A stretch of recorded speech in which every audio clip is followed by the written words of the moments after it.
Hello student, या video लेक्चरमध्ये आपण unit number 3 kinetic theory of gases and रेडिएशनचे एक्सरसाइजमधील काही प्रॉब्लेम सॉल्व्ह करून घेणार आहेत. त्यातील क्वेश्चन नंबर 2 याच्यातील तिसरं एक्झाम्पल हे सर्वप्रथम पाहूयात की काय आहे ते.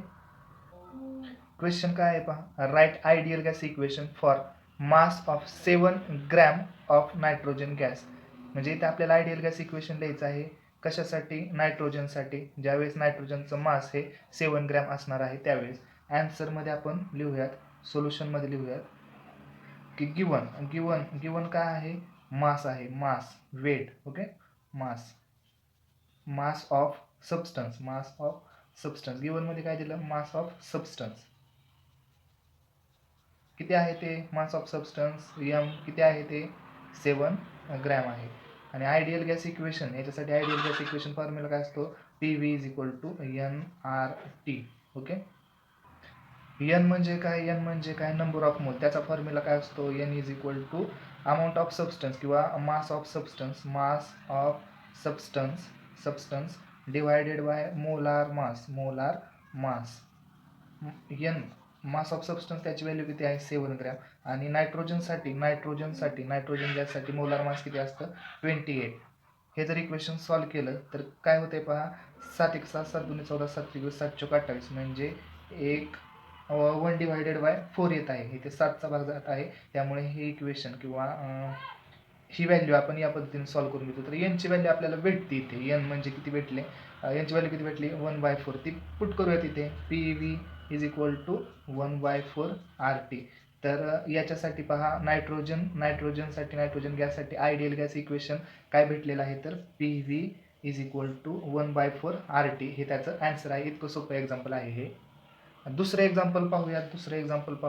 क्वेश्चन नंबर 2 मधीलच आहे पहा. क्वेश्चन नंबर 2 मधीलच आहे, पण चौथं एक्झाम्पल आहे. काय आहे ते पाहूयात. Example number 4.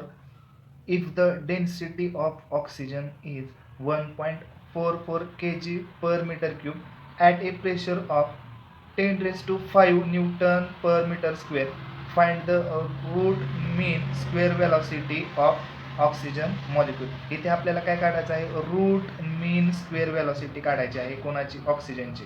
ओके, ज्यावेळेस ऑक्सिजनची डेन्सिटी ही 1.44 kg/m³ असेल आणि प्रेशर 10⁵ Nm/m² असेल त्यावेळेस सोल्युशनमध्ये आपल्याला गिवन, म्हणजे एक्झाम्पल ज्यावेळेस आपण सॉल्व्ह करतो त्यावेळेस आपण गिवन काय दिलेलं आहे ते पाहूयात. गिवन याच्यामध्ये काय काय आहे? डेन्सिटी रोने दाखवतात. डेन्सिटीचा फॉर्म्युला काय असतो माहिती आहे का सर्वांना? Mass upon volume. ते किती आहे? 1.44 kg/m³. ओके, आणि त्याचबरोबर प्रेशर दिलेलं आहे. प्रेशर ऑफ ऑक्सिजन किती आहे ते? प्रेशर किती दिलेलं आहे? 10⁵ Nm/m². ओके, आता याच्यासाठी फॉर्म्युला आहे. काय फाइंड आउट करायचे? Root mean square velocity. पहा, रूट मीन म्हणजे बार, रूट झालं, मीन स्क्वेअर आणि वेलॉसिटी. याच्यासाठी फॉर्म्युला काय आहे पहा. Root mean square velocity. याच्यासाठी फॉर्म्युला काय आहे?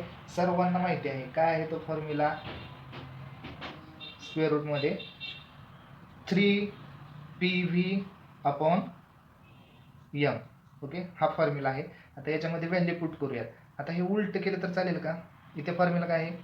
M/V आणि इथे काय? V/M. तर असं करायचं का? हे उलट लिहायचं का? V/M लिहायचं का? हे इक्वेशन V/M उलट लिहिल्यानंतर हे इक्वेशन काय होईल? हे इक्वेशन काय आहे? 1/1.44 असं होईल. ओके, उलट केल्यानंतर हे इक्वेशन असं होणार आहे. हे इक्वेशन आपण या इक्वेशनमध्ये पुट करूयात. ही व्हॅल्यू आपण या इक्वेशनमध्ये पुट करूयात. 3 स्क्वेअर रूटमध्ये 3 लिहूयात as it is. 3 okay, 3 as it is. पीची व्हॅल्यू किती आहे? 10⁵. 3 × 10⁵ अपॉन काय होईल? 1/144 आहे, त्यामुळे 1/144 करूयात. म्हणजे हे डिवायडेड बाय 1.44 करूयात. आता हे सॉल्व्ह केल्यानंतर ॲन्सर किती भेटेल ते पाहूयात आपण. ॲन्सर केल्यानंतर हे किती भेटत आहे ते पाहूयात. ही व्हॅल्यू ॲज इट इज ठेवूयात. 3 डिवायडेड बाय 1.44 करूयात. 3/1.44 करूयात.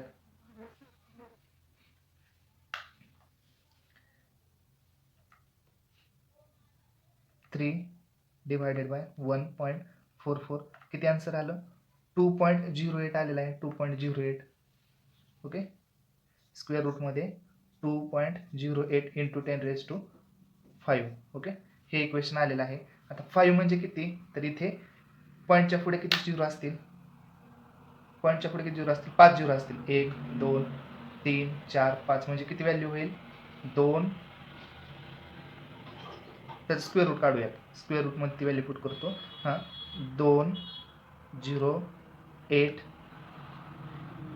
1 2 3 4 आणि 5 आन्सर किती आलेला आहे 456 आन्सर आलेला आहे 456 आन्सर आलेला आहे ते लिहूयात आपण इथे 456 ओके 456 काय असेल 456 युनिट काय द्यायचं त्याला मीटर इथे खाली लिहितो 456 मीटर पर सेकंद ही वेलॉसिटी आहे RMS velocity route mean square velocity असली जाईल RMS वेलॉसिटी हे आपलं आन्सर असेल इतकं सोपं आहे पहा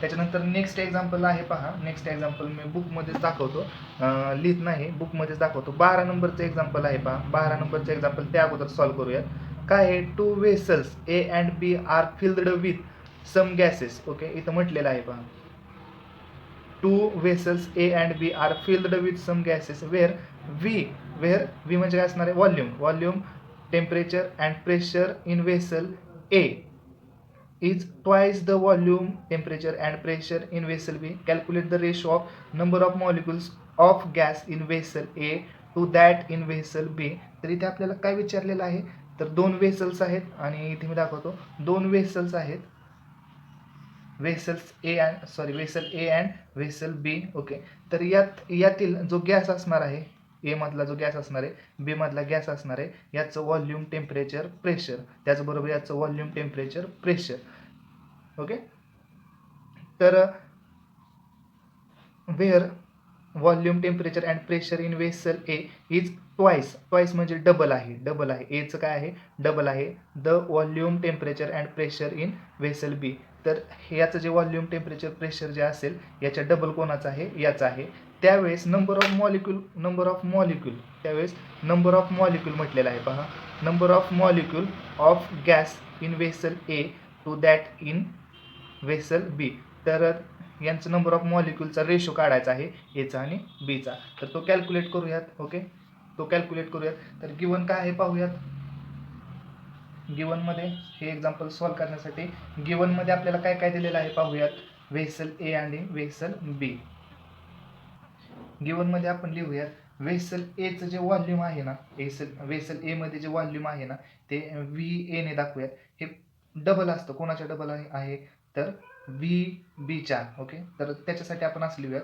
2VB असं लिहूयात डबल आहे व्हॉल्यूम डबल आहे कोणाच्या व्हॉल्यूम ए डबल आहे व्हॉल्यूम व्हेसल एचं डबल आहे कोणापेक्षा व्हॉल्यूम व्हेसल बी पेक्षा त्याचबरोबर प्रेशर एचं डबल आहे कोणापेक्षा बी पेक्षा त्याचबरोबर टेम्परेचरचं सुद्धा तसंच टेम्परेचर सुद्धा काय आहे डबल आहे एचं कोणापेक्षा बी पेक्षा तर हे आपण इक्वेशन असं लिहून घेतलेलं आहे आणि आपल्याला कॅल्क्युलेट काय करायचं आहे नंबर ऑफ मॉलिक्युल्स कॅल्क्युलेट करायचे म्हणजे कॅपिटल एन इथे कॅल्क्युलेट करायचं आहे आणि आयडियल गॅस इक्वेशन पहा in the form of ideal gas equation काय असणार आहे in the form of Boltzmann constant काय असणार आहे लिहूयात ideal gas equation in the form of Boltzmann constant काय आहे PV is equal to NKBT P म्हणजे प्रेशर V म्हणजे व्हॉल्यूम N म्हणजे काय नंबर ऑफ मॉलिक्युल्स आणि KB म्हणजे काय बोल्ट्झमन कॉन्स्टंट T म्हणजे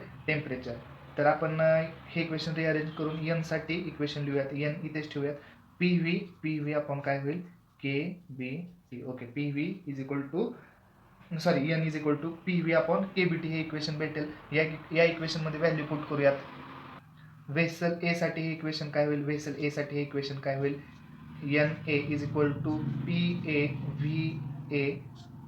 KBT TA आणि व्हेसल बी साठी इक्वेशन काय होईल NB is equal to PB VB upon KB T B. Okay, हे इक्वेशन होईल आणि हे इक्वेशन रेशो काढण्यासाठी एकमेकांना आपण डिवाइड करूयात, म्हणजे या स्वरूपात लिहूयात, N A upon N B. म्हणजेच काय होईल पहा, P A upon P B. Okay, त्याचबरोबर V A upon V B आणि के बीला के बी कॅन्सल होईल. आणि इथे काय आहे,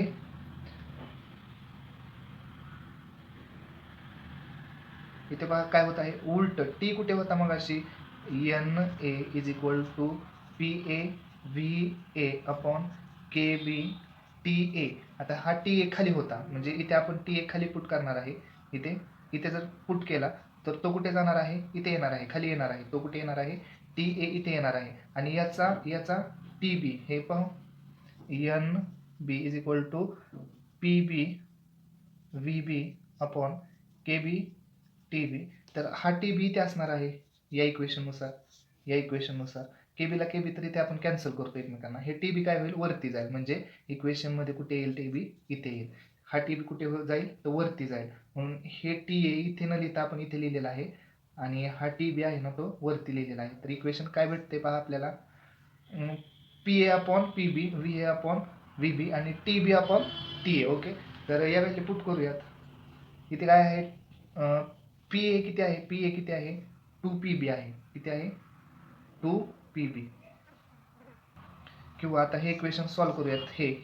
हे काय आहे, P A is equal to 2pb आणि हा 2pb इकडे जर आणला आपण, पीबीच फक्त इथे आणला आणि 2 इथेच ठेवला, तर पी ए अपॉन पी बी त्याची व्हॅल्यू किती भेटत आहे, 2. म्हणून मी इथे 2 लिहितो.